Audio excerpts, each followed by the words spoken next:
Mesdames et messieurs, bonsoir, bienvenue dans ce journal dont voici les titres. Le président de la République donne le coup d'envoi de la manifestation organisée par la Banque centrale de Mauritanie sous le thème « Histoire et évolution des moyens de paiement en Mauritanie ». Le ministre du Pétrole, de l'Énergie et des Mines effectue une visite d'information au Centre national de conduite des systèmes électriques de Nouakchott et la centrale duale 180 MW. Environ 100 morts, c'est le bilan du tremblement de terre qui a frappé le sud du Mexique.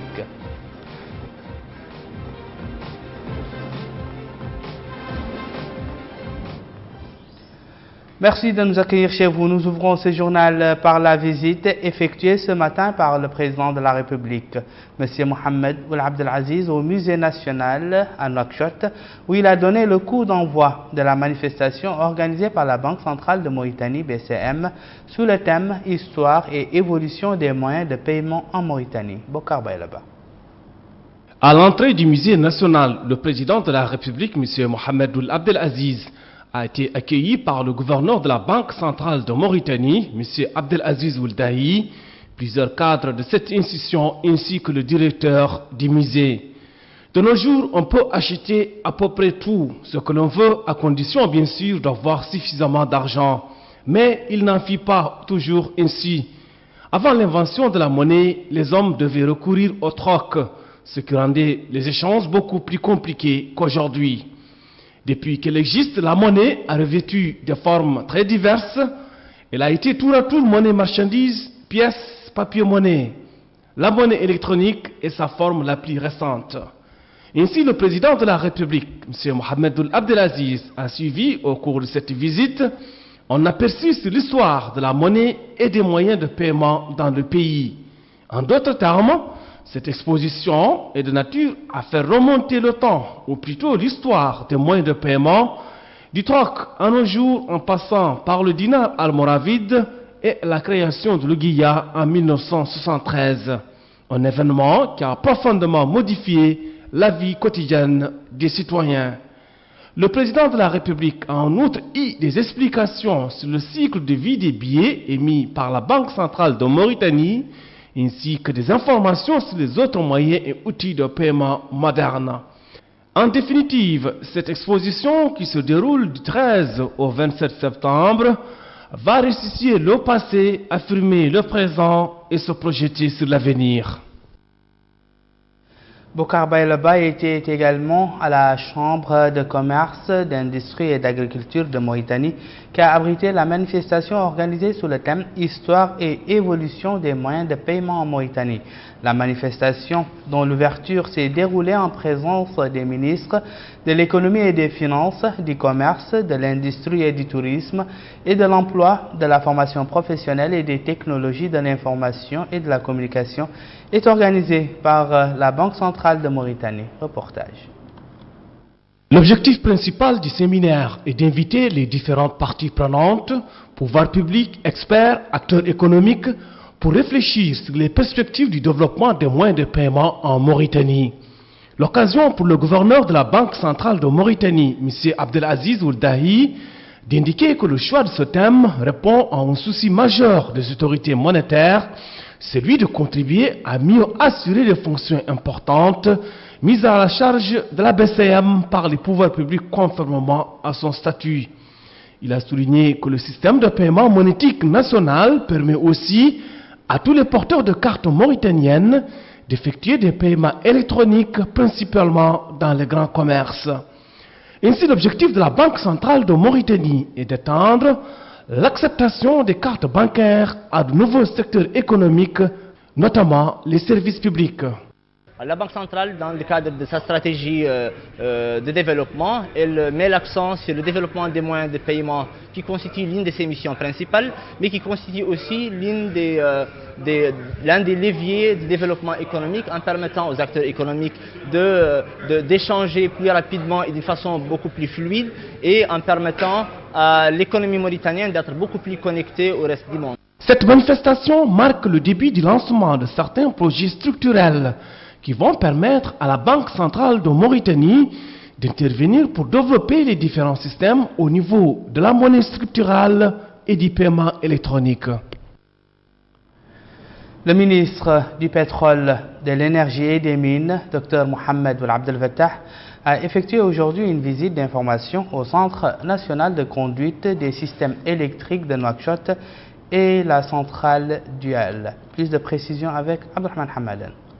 Cette visite d'information effectuée par le ministre du Pétrole, de l'Énergie et des Mines au Centre national de contrôle des systèmes électriques de Nouakchott et à la station solaire photovoltaïque a pour objectif de s'inscrire de l'avancement des travaux au niveau de ces deux infrastructures d'énergie. Exécutés à 96%, les travaux du centre précité devront s'achever à la fin du septembre courant. Doté d'équipements modernes, il devra également améliorer et sécuriser les réseaux électriques de la capitale tout en tenant compte du développement futur.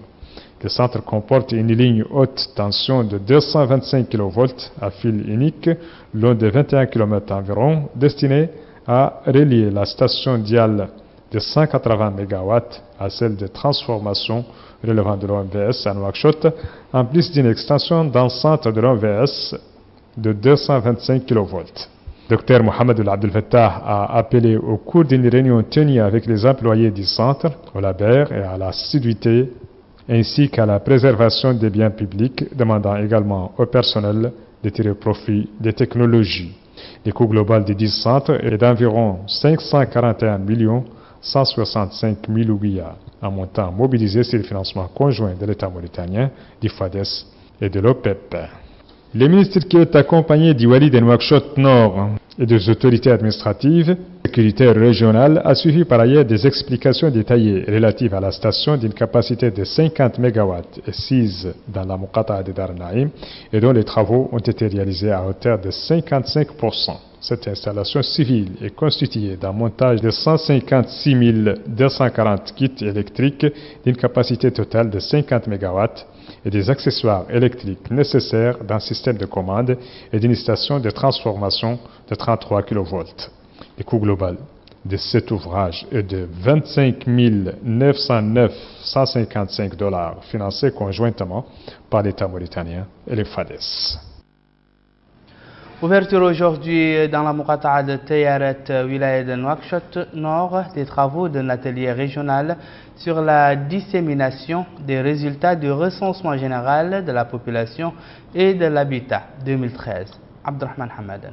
Les travaux de cet atelier régional s'articulent autour de la dissémination des résultats du recensement général de la population et de l'habitat 2013. Dans la wilaya de Nouakchott Nord. À cette occasion, le wali de Nouakchott Nord, Zaïd Ledanoul Velmou, a indiqué que ce recensement est considéré comme étant la meilleure source de données globales et détaillées sur les particularités démographiques, économiques et sociales de la population.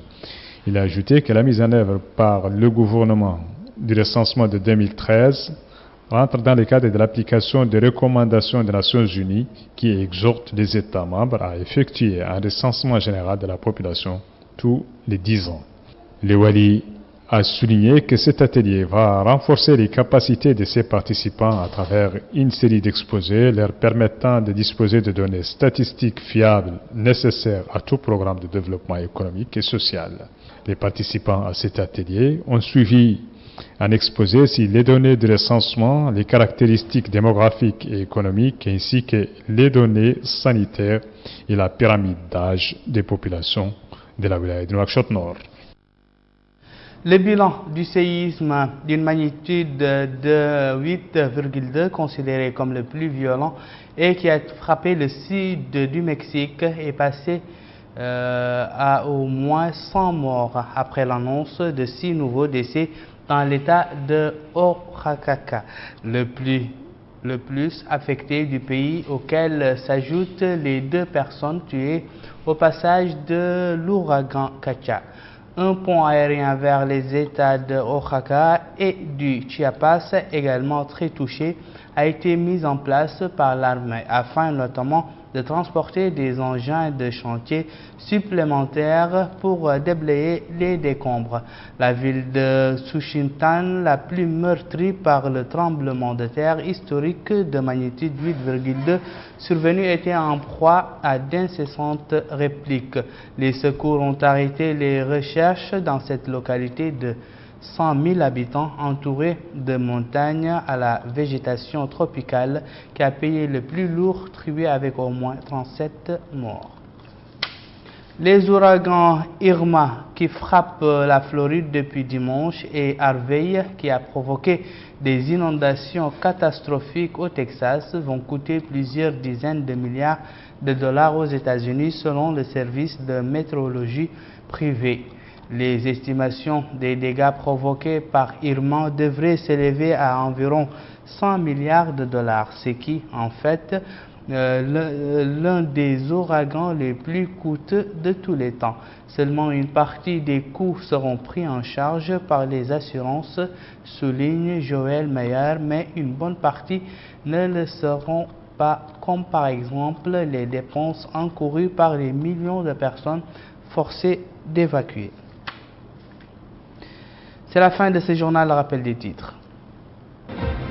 Le président de la République donne le coup d'envoi de la manifestation organisée par la Banque centrale de Mauritanie sous le thème « Histoire et évolution des moyens de paiement en Mauritanie ».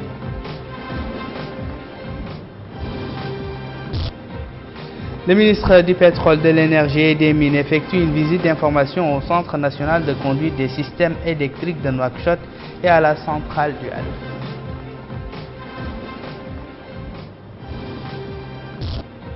Environ 100 morts, c'est le bilan du tremblement de terre qui a frappé le sud du Mexique.